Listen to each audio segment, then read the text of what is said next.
Hello नमस्कार मेरे प्यारे दोस्तों, आप सभी का स्वागत है। हिंदी के इस बैच में आप सभी का तहे दिल से स्वागत है मेरे प्यारे दोस्तों। आदिकाल हमारा चल रहा है हिंदी साहित्य के इतिहास के अंदर।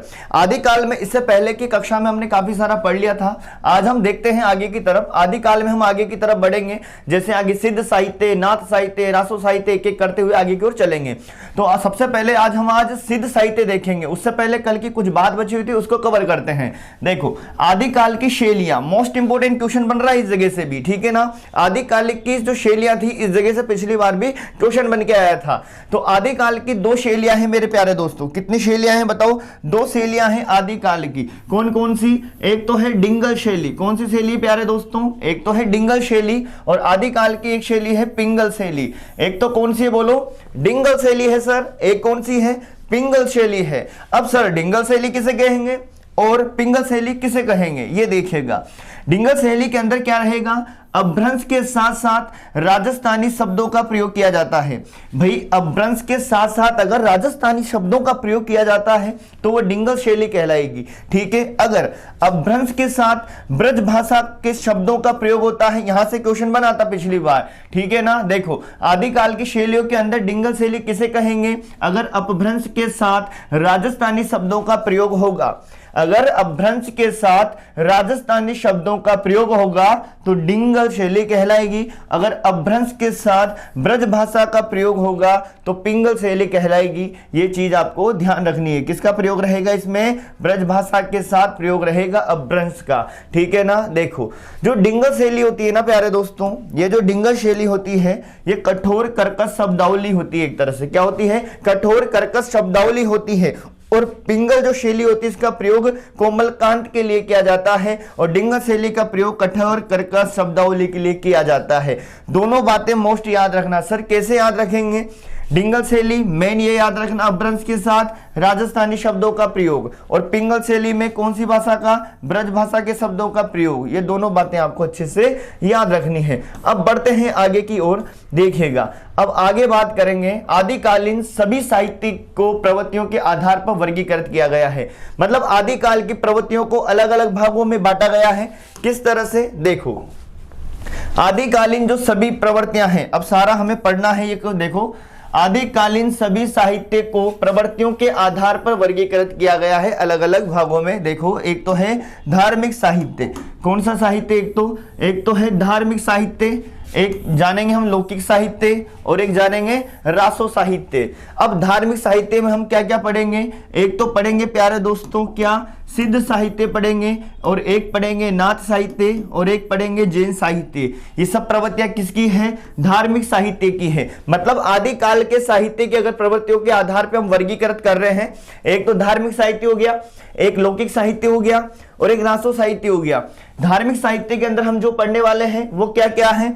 एक तो क्या है प्यारे दोस्तों? सिद्ध साहित्य, एक नाथ साहित्य, और एक जैन साहित्य। और लौकिक साहित्य मोस्ट इंपोर्टेंट है भाई। लौकिक साहित्य के अंदर हम पढ़ेंगे डोला मारूरा दूहा, बीसल देवरासो।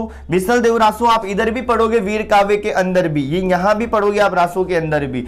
देखो, लौकिक साहित्य डोला मारूरा दूहा, उसके बाद बीसल देवरासो, वसंत विलास मोस्ट इंपोर्टेंट है, राहुल वेल मोस्ट इंपोर्टेंट है आपके एग्जाम के लिए, उक्ति व्यक्ति प्रकरण मोस्ट इंपोर्टेंट है, और रत्नाकार, वर्ण रत्नाकार। ये जो चारों पॉइंट है ना मेरे प्यारे दोस्तों, काफी इंपोर्टेंट है एग्जाम की दृष्टि से भी। सब धीरे धीरे जब आगे बढ़ेंगे क्लास की ओर तो बिल्कुल बताते हुए चलेंगे कि क्या आपको याद करना है। मेरे प्यारे दोस्तों, सभी कुछ नहीं पढ़ना होता है, पढ़ेंगे हम सब, पर उसमें से किस तरह सभी सन हमें नहीं पढ़ने। सन कुछ जो सन बताता जाऊं वो अच्छे से याद करते हुए चलना है, ठीक है ना। लौकिक साहित्य की बात करें, डोला मारूरा दूहा, बीसल देवरासो, वसंत विलास, राहुल वेल, और उक्ति व्यक्ति प्रकरण, और वर्ण रत्नाकार। और उसके बाद जो हम पढ़ेंगे आगे की ओर, वो पढ़ेंगे इसके अंदर खुसरो का काव्य और विद्यापति पदावली। ये सब किसके अंदर पढ़ी जाएगी? लौकिक साहित्य के अंदर। और एक किस भाग में बांटा गया है? रासो साहित्य के अंदर। अब रासो साहित्य में क्या क्या पढ़ा जाएगा? देखो, आपको पढ़ाया जाएगा खुमान रासो, परमार रासो, हमीर रासो, विजयपाल रासो, बीसल देव रासो, और पृथ्वी कविराज रासो, ये सब रासो साहित्य के अंदर पढ़ाए जाएंगे, मतलब वीर काव्य हैं ये। क्या है? वीर काव्य भी हैं ये। देखो, धार्मिक साहित्य समझ में आ गया, लौकिक साहित्य और रासो साहित्य। अब हम एक एक करते हुए आगे की ओर बढ़ेंगे। सबसे पहले क्या पढ़ने वाले हैं? सिद्ध साहित्य के बारे में हमें आगे पढ़ना है मेरे प्यारे दोस्तों। देखते हैं आगे की ओर। देखो, अब स्टार्ट हो चुका है हमारे सामने क्या? सिद्ध साहित्य। ठीक है, आदिकाल के प्रमुख रचनाकार और रचनाएं हम पढ़ेंगे, आपके सिलेबस में दे रखा है। बिल्कुल एक एक करते हुए सारा सिलेबस हम कवर कर लेंगे धीरे धीरे। देखो, आदिकाल के प्रमुख रचनाकार और रचनाएं। सबसे पहले हम जानने वाले हैं सिद्ध साहित्य के बारे में। किसके बारे में पढ़ेंगे? सिद्ध साहित्य के बारे में पढ़ेंगे प्यारे दोस्तों। किसके बारे में पढ़ेंगे? बोलो मेरे साथ। सिद्ध साहित्य हम पढ़ने वाले हैं। देखो, सिद्धों का जो स्थान भारत में मिलता है ना, वो पूर्वी भाग में मिलता है भारत के अंदर, बंगाल, बिहार, उड़ीसा, यहाँ पे। सिद्ध साहित्य की बात करें आगे हम, तो सिद्धों का जो स्थान मिलता है भारत में, कहां मिलता है? पूर्वी भाग में, बंगाल, बिहार और उड़ीसा। मेरे प्यारे दोस्तों, मतलब ज्ञान तो बहुत हो सकता है, पर जो मैं बताता जाऊं वो याद करते जाना, एग्जाम निकालने के लिए बहुत पर्याप्त है ये जो मैं बताता हुआ चल रहा हूं। ठीक है, सिद्ध साहित्य की बात करें तो सिद्धों का स्थान कहां माना गया भारत में? पूर्वी भाग के अंदर, बंगाल, बिहार, उड़ीसा माना गया है। सिद्ध की बात करें प्यारे दोस्तों कि सिद्ध कितने हैं, है ना? सिद्ध को जो बताया है 84 सिद्ध बताए हैं। कितने बताए बताओ? 84 सिद्ध बताए हैं। राहुल सांकृत्यायन ने नामों का उल्लेख किया है। देखो, जो 84 सिद्ध हैं, इनके नामों का जो उल्लेख किया है ना, वो किसने किया है बताओ? राहुल सांकृत्यायन ने किया है। राहुल सांकृत्यायन जी ने नामों का उल्लेख किया है। कितने नामों का? 84 सिद्धों का। जो 84 सिद्ध है ना, इस 84 सिद्ध में से 4 योगिनी थी प्यारे दोस्तों। कितनी योगिनी थी? 4 योगिनियां थी। ठीक है, 84 सिद्ध में से कितनी योगिनी है? 4 योगिनी है। और इन चारों योगिनी का नाम क्या क्या है वो देख लीजिए। इन चारों योगिनी का नाम क्या क्या है? देखो, नाम याद रखना इन चारों योगिनी का। देखो, 84 सिद्ध है, जिनमें से 4 क्या है? योगिनी है। एक का नाम है, सबके पीछे पा पा पा लगा मिलेगा, जैसे देखो पा, फिर ये पा पा, इस तरह से। ठीक है, देखो 4 योगिनी। एक का नाम है मणिभद्रपा, एक का नाम है लक्ष्मी कराप्पा, एक का नाम है मेघ लाफा, है ना, और एक का नाम है कनक लाफा। ठीक है ना। देखो, सुनिएगा मेरे प्यारे दोस्तों, कितनी योगिनियां हैं? 4। एक का नाम बताओ क्या है? मणि। क्या नाम है? मणि। एक का नाम क्या है? लक्ष्मी। और एक का नाम क्या है? मेघ लाफा। एक का नाम कनक लाफा। ठीक है, मणि, लक्ष्मी याद रखना, मेघ लाफा, है ना, लाफा रख, कहां पे लाफा? कनक लाफा, कान पे। ठीक है, तो मणि, लक्ष्मी, मेघ लाफा, कनक लाफा, ये क्या है प्यारे दोस्तों? ये 4 योगिनियों के नाम हैं। नाम बोलो। एक का नाम तो क्या बताओगे? एक का नाम है मणि, मणि याद रखना, मणिभद्रपा। एक का नाम याद रखना लक्ष्मी, क्या याद रखोगे? लक्ष्मी याद रखना। और एक का नाम रखना मेघ लाफा, कनक लाफा। मणिभद्रपा, लक्ष्मी करापा, मेघ लाफा, कनक लाफा। ठीक है ना, ये सारे नाम आपको याद रखने हैं। चलो आगे की तरफ बात करते हैं। इन चारों योगिनियों के नाम भी आप जरूर याद रखें। चलो आगे बढ़ते हैं। नोट्स अच्छे से बनाना और बार बार क्लास को रिवाइज करना, याद हो जाएगा सब। देखिएगा, ये वाला जो पॉइंट है काफी महत्वपूर्ण है आप लोगों के लिए कि मतलब जो सिद्ध साहित्य है, ये सिद्ध साहित्य क्या है, कौन है? देखो, बौद्ध धर्म के वज्रयान शाखा का प्रचार करने के लिए जो साहित्य लिखा गया वो कौन सा है? सिद्ध साहित्य है। बौद्ध धर्म के वज्रयान शाखा का प्रचार करने के लिए जो साहित्य लिखा गया वो कौन सा है? सिद्ध साहित्य है। तो यहां तक सारी बात आपको समझ में आई होगी। और जो सिद्ध है, सिद्धों के जो अड्डे बताए गए हैं कहां कहां पे? नालंदा और तक्षशिला में बताए गए हैं। अब मेरी बात को अच्छे से सुनना। आपसे पूछा जाएगा कि बताओ सिद्ध साहित्य के अंदर सिद्ध कितने बताए हैं? 84 सिद्ध बताए हैं। किसने बताए हैं बताओ? राहुल सांकृत्यायन ने नामों का उल्लेख किया है 84 सिद्धों का। ठीक है, इसमें योगिनी कितनी है? 4 योगिनी है। 4 योगिनी का नाम देखो, मणि, मणि भी क्या होता है? पैसा। लक्ष्मी, लक्ष्मी भी पैसा। ठीक है ना, मणि, लक्ष्मी, मेघ लाफा, कनक लाफा, ऐसे याद रखना। ठीक है ना, मणिभद्रपा और लक्ष्मी कराप्पा, उसके बाद मेघ लाफा, कनक लाफा। ठीक है, ये सब क्या है? 4 योगिनियां हैं। उसके बाद अड्डे की बात करें, सिद्धों के जो अड्डे मिलते हैं वो कहां पे हैं? नालंदा और तक्षशिला। और सिद्ध साहित्य किसे कहा गया है? बौद्ध धर्म के वज्रज्ञान शाखा का प्रचार करने के लिए जो साहित्य लिखा गया वो सिद्ध साहित्य है। और सिद्धों की अगर बात करें तो पूर्वी भारत में ही मिलते हैं, जैसे बंगाल, बिहार, उड़ीसा। बस ये ध्यान रखना, इनका स्थान बताया गया है ये। चलो आगे की तरफ बढ़ते हैं, अगले पॉइंट की तरफ। सिद्ध साहित्य के प्रमुख कवि एवं रचनाएं। देखिएगा आप, सिद्ध साहित्य के प्रमुख कवि हैं और रचनाएं हैं। देखो 84 जो सिद्ध हैं इनके नाम बड़े अजीब अजीब लगते हैं, पर आपको तो केवल क्या है, कुछ याद रखने हैं, सभी याद नहीं रखने हैं। कुछ मैं बताता जाऊं वो आपके एग्जाम के लिए मोस्ट इंपोर्टेंट रहेंगे। सरहप्पा, एक का नाम क्या है? सरहप्पा। देखो पा तो सबके लगा रहता है। पहला हम पढ़ने वाले हैं कवि, उनका नाम क्या है? सिद्ध का सरहप्पा। क्या नाम है प्यारे दोस्तों? सरहप्पा है। देखिएगा सिद्ध साहित्य के प्रमुख कवि और रचनाओं में बात करें, सबसे पहला कौन सा है बताओ? सबसे पहला कौन सा है? नाम है सरहप्पा। क्या नाम है प्यारे दोस्तों? सरहप्पा नाम है। चलो समय इनका बताया गया है 769 ईस्वी। सबका समय याद नहीं करना है, ठीक है ना? चाहे बुक्स में आप मतलब पढ़ने के लिए ऐसे बस नॉर्मल पढ़ सकते हो, पर याद केवल आपको जो मैं बताता जा रहा हूं, जैसे सरहप्पा का कुछ मोस्ट है वो याद करना है। बाकी आप किस स्तर पे तैयार चाहो तो करते रहो आप। बाकी एग्जाम के लिए मोस्ट इंपोर्टेंट जो है वो मैं बताता हुआ चल रहा हूं। देखो सरहप्पा की बात करें, इसका समय क्या बताया है? 769 ईस्वी। क्योंकि प्यारे दोस्तों आप पूरा एग्जाम देखोगे तो वहां पे सन एक आध का ही पूछा जाता है, और उसके चक्कर में हम सभी सन याद करेंगे तो फिर फालतू में ही समय बर्बाद होगा आपका, और मोस्ट इंपोर्टेंट भी आपको याद नहीं रह पाएगा, ठीक है ना? सरहप्पा की बात करें तो 769 ईस्वी, और ऐसे हम बहुत सारे याद कर लेंगे सन जो हमें जरूरत है वो। सरहप्पा का समय बताओ कितना बताया गया है? 769 ईस्वी बताया गया है, ठीक है। और सरहप्पा के जो नाम मिलते हैं, इनके और भी उपनाम मिलते हैं। इनको सरहपाद भी कहा जाता है, सरहपाद भी कहा जाता है इनको। और आगे बात करें, सरोज वज्र भी कहा जाता है, राहुल भद्र भी इनको कहा जाता है। ये सरहप्पा का समय है 769 ईस्वी। इनको सरहपाद के नाम से और सरोज वज्र के नाम से और राहुल भद्र के नाम से, इन सब नामों से जाना जाता है। अब आगे देखिएगा, इनका प्रसिद्ध ग्रंथ है जो कि मोस्ट इंपोर्टेंट है, आपको बहुत ही अच्छे से याद रखना है, पेपर के लिए अति महत्वपूर्ण है। दोहा कोश ग्रंथ। पूछा जाए दोहा कोश ग्रंथ किसका है तो बता देना सरहप्पा का है। दोहा कोश ग्रंथ बताया ना आपके सर ने आपको कि मोस्ट है, तो बता देना दोहा कोश ग्रंथ किसका है प्यारे दोस्तों? सरहप्पा का है, ठीक है। इस सरहप्पा ग्रंथ की बात करें, इसका संपादन का कार्य राहुल सांकृत्यायन जी ने किया है। किसने किया है? दोहा कोश ग्रंथ का संपादन का कार्य किसने किया है बताओ? राहुल सांकृत्यायन जी ने किया है। आगे बढ़ते हैं, देखें, देखो जाति की बात करें, सरहप्पा की जो जाति है वो ब्राह्मण मानी जाती है, और इनके द्वारा रचित ग्रंथों की संख्या लगभग 32 है। इनके द्वारा, है ना, सरहप्पा जी के द्वारा जो रचित ग्रंथों की संख्या है वो कितनी है? 32 है। आगे बढ़े, सिद्ध संप्रदाय के प्रवर्तक किसे कहा गया है बताओ? सरहप्पा को कहा गया है। पूछा जाए अगर कि सिद्ध संप्रदाय के प्रवर्तक किसे कहते हैं तो बताओ सरहप्पा को कहा गया है। बोलो, सिद्ध संप्रदाय के प्रवर्तक किसे कहा गया है? सरहप्पा को कहा गया है। राहुल सांकृत्यायन ने हिंदी का पहला कवि भी कहा है। पढ़ा था ना हमने, राहुल सांकृत्यायन ने, है ना, ध्यान रखना, राहुल सांकृत्यायन ने हिंदी का पहला कवि किसे कहा है बताओ? किसे कहा है? सरहप्पा को कहा है। किसे कहा है प्यारे दोस्तों? सरहप्पा को कहा है हिंदी का पहला कवि, ठीक है। किसने कहा? राहुल सांकृत्यायन ने। फिर देखो सरहप्पा ने कौन सा संप्रदाय? सहजिया संप्रदाय चलाया। कौन सा संप्रदाय चलाया?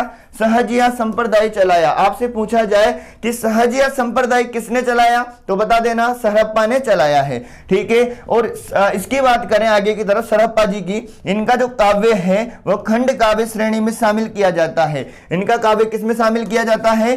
खंड काव्य श्रेणी में शामिल किया जाता है, ठीक है। फिर देखो दोहा चौपाई या चौपाई दोहा, है ना, चौपाई दोहा पद्धति का सर्वप्रथम जो प्रयोग मिलता है वो भी इसके अंदर सिद्ध साहित्य में सरहप्पा जी की यहां पर मिलता है। चलो आगे की तरफ बात करते हैं, अगले पॉइंट की तरफ। ये तो सारी बात समझ में आएगी ना। सबसे मोस्ट लाइन बताऊं प्यारे दोस्तों, तो सरहप्पा का एक ग्रंथ याद रखना है, दोहा कोश ग्रंथ, मोस्ट इंपोर्टेंट यही है यहां से। दूसरी लाइन, सिद्ध संप्रदाय के प्रवर्तक सरहप्पा हैं। चलो आगे की तरफ बढ़ते हैं, कुछ मुख्य सिद्ध हैं, देखिएगा। अब आपको मोस्ट तो वहीं से क्वेश्चन बन जाता है जो आपको बताया है, उन्हीं का सन आपको याद रखना है। देखो शबरपा, लुईपा, इनके सन मिल भी जाए तो बस एक नजर में देख लेना है आपको, पर केवल याद वो वाला रखना है, पहला ही मोस्ट इंपोर्टेंट है, ठीक है। फिर देखो कुछ मुख्य बिंदु की बात करें, देखो यही तो होता है मेरे प्यारे दोस्तों पढ़ने का तरीका, कि पढ़ना क्या क्या है और छोड़ना क्या क्या है, यही तो है बात, ठीक है ना। एग्जाम को निकालने का, पढ़ते तो सभी हैं पर एग्जाम सभी थोड़ी निकाल पाते हैं, ठीक है ना। सभी पढ़ते हैं पर एग्जाम सभी से नहीं निकलता है। स्मार्ट स्टडी तरीके से पढ़ने पे ही एग्जाम निकलता है, ठीक है ना। 84 सिद्धों के नामों का उल्लेख जो मिलता है, ठीक है ना, 84 सिद्धों के नामों का उल्लेख किसने किया है बताओ? राहुल सांकरतायन जी ने किया है। किसने किया है? राहुल सांकरतायन जी ने किया है। आपसे पूछा जा सकता है कि 84 सिद्धों के नाम का उल्लेख किसने किया है? तो राहुल सांकरतायन जी ने किया है। ये तो सरहप्पा की बात हो गई,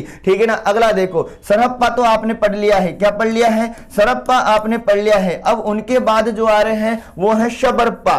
देखो नाम सारे ऐसे ही मिलेंगे, ठीक है ना। शबरपा, लुईपा, कोडिम्पा, डुम्पीपा, ऐसे नाम मिलेंगे, ठीक है ना। देखो शबरपा, अगले हैं शबरपा। क्या याद रखना है प्यारे दोस्तों? इन 84 सिद्धों के नाम आपको याद नहीं रखने हैं, जो बताता जा रहा हूं उनके कोई मोस्ट ग्रंथ है तो वो याद रखने हैं, ठीक है। शबरपा की बात करें तो ग्रंथ है इनका, मोस्ट है ये भी, चर्यापद ग्रंथ। क्वेश्चन आ जाए आपके सामने कि चर्यापद ग्रंथ, अब औरों के भी मिलेंगे आपको चर्यापद ग्रंथ, पर ये वाला याद रखना आप, ठीक है। तो ये किसका ग्रंथ है? ये शबरपा का ग्रंथ है। आपसे पूछे कि चर्यापद ग्रंथ किसका है तो क्या बताओगे? आप बताओ। शबरपा किसका ग्रंथ है? ये शबरपा का है, ठीक है ना। चर्यापद ग्रंथ किसका है?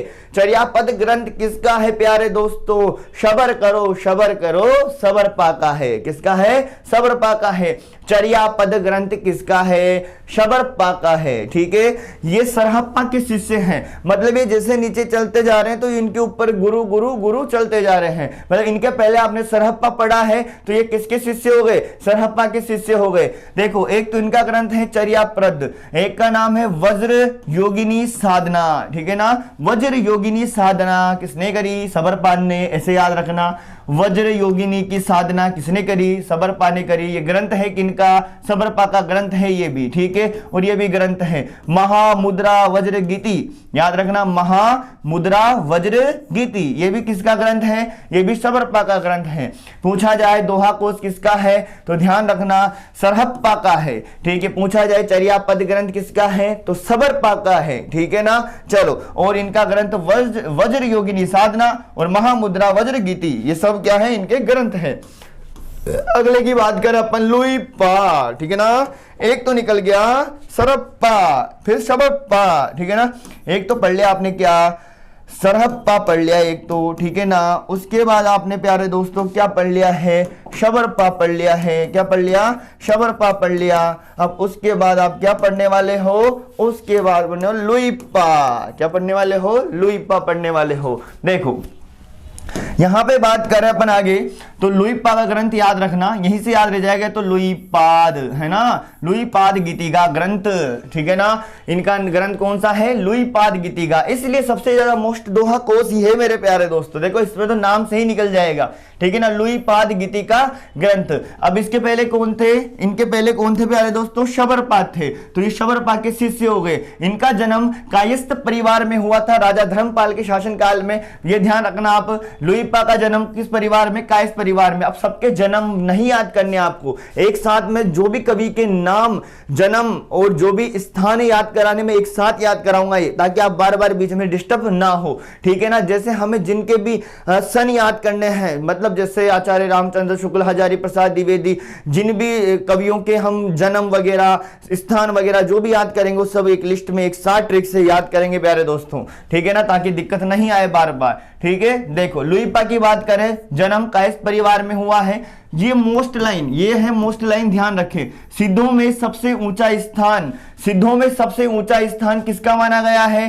तो ध्यान रखें लुईपा का माना गया है। किसका माना गया है? लुईपा का माना गया है डॉक्टर नगेंद्र जी के अनुसार। ये मोस्ट लाइन है। सिद्धों में सबसे प्रवर्तक तो कौन है? प्रवर्तक तो सरहप्पा है सिद्धों के, पर सिद्धों में सबसे ऊंचा स्थान डॉक्टर नगेंद्र जी के अनुसार किसको माना गया है? लुईपा को माना गया है। किसको माना गया है? लुईपा को।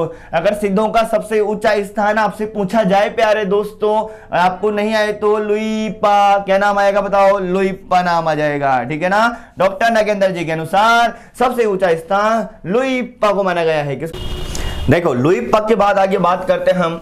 लुईपा में सबसे इंपॉर्टेंट यही लाइन याद रखनी है आपको, सिद्धों में सबसे ऊंचा स्थान माना गया है किसका, लुईपा का माना गया है। किसने माना है, डॉक्टर नागेंद्र जी के अनुसार माना गया है।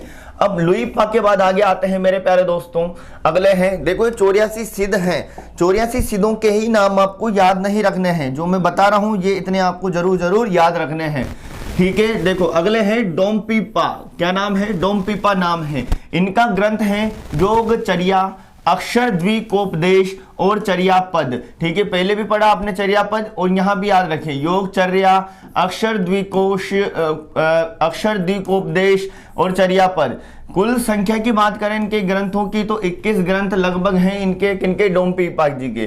फिर देखो आगे बात करते हैं कड़हप्पा, क्या नाम है प्यारे दोस्तों, कड़हप्पा नाम है। और इनके ग्रंथ कौन कौन से हैं, इनके ग्रंथों की कुल संख्या लगभग कितनी है, 74 है। और देखो कड़हप्पा के ग्रंथ जो है चर्याचर्य विनिश्चय, क्या नाम है, चर्याचर्य विनिश्चय, और एक है कड़प्पाद गीतिका, ठीक है। तो ये तो आपको याद रख लेने हैं, ये तो इससे नाम याद रह जाएगा कड़प्पा से ही, ठीक है ना। कड़प्पाद गीतिका, एक का नाम है चर्याचर्य विनिश्चय, ठीक है। देखो डोमपीपा जी के कौन कौन से हो गए, योगचर्या, अक्षर द्विकोपदेश और एक चर्या पद। और कड़प्पा का कौन सा हो गया, चर्याचर्य विनिश्चय, कड़प्पाद गीतिका, और कुल संख्या लगभग कितनी है इनके ग्रंथों की, 74 है। देखो ये ज्यादा इंपॉर्टेंट चीजें नहीं है कि कितने ग्रंथ लगभग इनके हैं, पर इनकी जो ग्रंथ हैं बताए जा रहे हैं वो याद आप रख सकते हो। चलो आगे की तरफ बात करते हैं। सबसे इंपॉर्टेंट तो सरहप्पा ही याद रखना है मेरे प्यारे दोस्तों, आपको दोहा कोश ग्रंथ याद रखना, ठीक है। अगले है कुकुरिप्पा, कुकुरिप्पा क्या नाम है, कुकुरिप्पा है। इनका ग्रंथ है योग भावना उपदेश, ठीक है ना। कुकुरिप्पा का ग्रंथ कौन सा है प्यारे दोस्तों, योग भावना उपदेश है। उसके बाद है भुसुकप्पा, क्या नाम है, भुसुकप्पा। इनके ग्रंथ हैं बोधिचर्यावतार, ठीक है। अब आगे देखते हैं, इनके नाम देख लीजिएगा, हमने देखे हैं अभी क्या क्या, डोमपीपा, कड़प्पा, कुकुरिप्पा, भुसुकप्पा। चलो पापा लगा हुआ है सबके पीछे, सिद्धों के पहचान इनकी ध्यान रखना। सिद्ध साहित्य की विशेषताओं की अगर बात करें, मोस्ट इंपोर्टेंट है प्रवृत्तियां, विशेषताएं आपके लिए। देखो सिद्ध साहित्य की प्रमुख विशेषता के अंदर देखिएगा, इनमें सबसे पहले तंत्र साधना पर अधिक बल दिया गया। इंपोर्टेंट लाइन है, सिद्ध साहित्य के अंदर तंत्र साधना पर क्या दिया गया है, अधिक बल दिया गया है, मोस्ट लाइन है। और इनमें क्या देखने को मिलती है, काया साधना देखने को मिलती है सिद्ध साहित्य के अंदर, ठीक है। ग्रस्त जीवन पर भी बल दिया है, ठीक है। सिद्ध साहित्य के अंदर प्रमुख विशेषता के अंदर है कि ग्रस्त जीवन पर भी क्या दिया है, बल दिया है। जब ग्रस्त जीवन की बात आई है तो नारी भोगवाद में क्या है, विश्वास है। ये सब विशेषताएं हैं, पेपर के लिए इंपोर्टेंट है। सिद्धों में पंच मकार है ना, 5 प्रकार की ध्वनियां, 5 मकार मकार मपे की दुष्प्रवृत्ति भी मिलती है। सिद्धों में 5 मकार की दुष्प्रवृत्ति मिलती है। और ये 5 मकार कौन कौन से हैं, पांचों म पे हैं। देखो म से मांस, म से मछली, म से मदिरा, म से मुद्रा, म से मैथुन, ठीक है ना। ये पंच मकार हैं जो सिद्धों में मिले हैं। सिद्धों में पंच मकार की दुष्प्रवृत्ति मिलती है, ये भी ध्यान रखें। वो 5 कौन कौन से हैं मकार, मांस, मछली, मदिरा, मुद्रा और मैथुन है, ध्यान रखना, इंपोर्टेंट पॉइंट है ये। फिर देखो सिद्धों के अंदर गुरु का महत्व माना गया है। किनका महत्व, गुरु का महत्व। और इनमें शांत रस मिलता है। और सिद्ध जो होते हैं वो संध्या भाषा का प्रयोग करते हैं, या मतलब संध्या अथवा संध्या भाषा का प्रयोग किया गया है। सारी विशेषताएं मोस्ट इंपोर्टेंट है, ये संध्या भाषा वाला भी याद रखना, ठीक है। देखो सिंपल क्वेश्चन भी इससे आ सकते हैं कि सरहप्पा का संबंध है सिद्ध साहित्य से, नाथ साहित्य से, इस तरह से सिंपल भी आएंगे। ग्रंथ भी याद रखना कि दोहा कोश ग्रंथ सरहप्पा का समय बताया है, वो भी आपको याद रखना है। तो विशेषताओं को एक बार देख लीजिए प्यारे दोस्तों। तंत्र साधना पर अधिक बल दिया है, काया साधना पर बल दिया गया है, ग्रस्त जीवन पर बल दिया है, नारी भोगवाद में विश्वास रखते हैं। सिद्धों में 5 मकार पाए जाते हैं, म से मांस, म से मछली, म से मदिरा, कुछ मुद्रा और मैथुन। गुरु का महत्व है, रस इनके ग्रंथों में शांत है, शांत रस है, संध्या अथवा संध्या भाषा का प्रयोग किया गया है। चलो अब फटाफट से हम देखते हैं सारी चीज को जो हमने देखा है अभी, उसमें सारी मोस्ट चीज हम देखते हैं दोबारा, देखिएगा। देखो सबसे पहले मेरे प्यारे दोस्तों हमने क्या किया है, आदिकाल की जो साहित्य प्रवृत्तियां हैं उनके आधार धार्मिक साहित्य, लौकिक साहित्य और रासो साहित्य में बांटा है। धार्मिक के अंदर हम सिद्ध, नाथ और जैन पढ़ रहे हैं तो इनमें सिद्ध हमने पढ़ लिए हैं।